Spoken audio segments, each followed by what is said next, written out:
Ազգային ժողովի նախագահ Ալեն Սիմոնյանն ընդունել է Ռուսաստանի Դաշնային ժողովի Դաշնության խորհրդի նախագահ Վալենտինա Մատվիենկոյի գլխավորած պատվիրակությանը։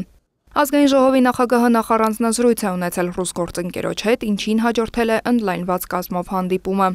Ալեն Սիմոնյանը շնորհակալություն է հայտնել Վալենտինա Մատվիենկոյին Հայաստան կատարած այցի համար, նշելով, որ նման փոխադարձ այցերը կարևոր են երկկողմ հարաբերությունների զարգացման տեսանկյունից, մասնավորապես ընդգծելով այն հանգամանքը, որ այցը տեղի ունենում հայրենական մեծ պատերազմի հաղթանակի հոբելյանական 80-ամյակի համատեքստում։ Վալենտինա Մատվիենկոն իր հերթին շնորհակալություն է հայտնել Ալեն Սիմոնյանին ջերմ ընդունելության համար։ Զրուցակիցները քննարկել են երկկողմ օրակարգին վերաբերող տարբեր հարցեր, ինչպես քաղաքական ու տնտեսական, այնպես էլ կրթական եւ մշակութային, շեշտը դնելով մասնավորապես միջխորհրդարանական համագործակցության զարգացման վրա։ Անդրադարձ է կատարվել նաև տարածաշրջանային զարգացումներին։ Ազգային ժողովի նախագահը վերահաստատել է Հայաստանի դիրքորոշումը տարածաշրջանում հարատև խաղաղության հաստատման հարցում, նշելով, որ Հայաստանը սպասում է ադրբեջանական կողմին, որպեսզի ստորագրվի Հայաստանի եւ Ադրբեջանի միջև արդեն համաձայնեցված խաղաղության համաձայնագիրը։ Ռուսաստանի Դաշնության Դաշնային ժողովի Դաշնության խորհրդի նախագահն էլ իր հերթին ընդգծել է, որ Ռուսաստանի Դաշնությունը տարածաշրջանում խաղաղության ու կայունության կողմնակից է։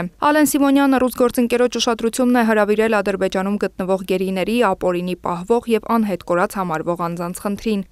Այնուհետև ՀՀ ազգային ժողովի նախագահը եւ ՌԴ Դաշնային ժողովի Դաշնության խորհրդի նախագահը մասնակցել են Ռուսաստանի Դաշնային ժողովի եւ Հայաստանի ազգային ժողովի միջև համագործակցության միջխորհրդարանական հանձնաժողովի 39-րդ նիստի պաշտոնական բացմանը։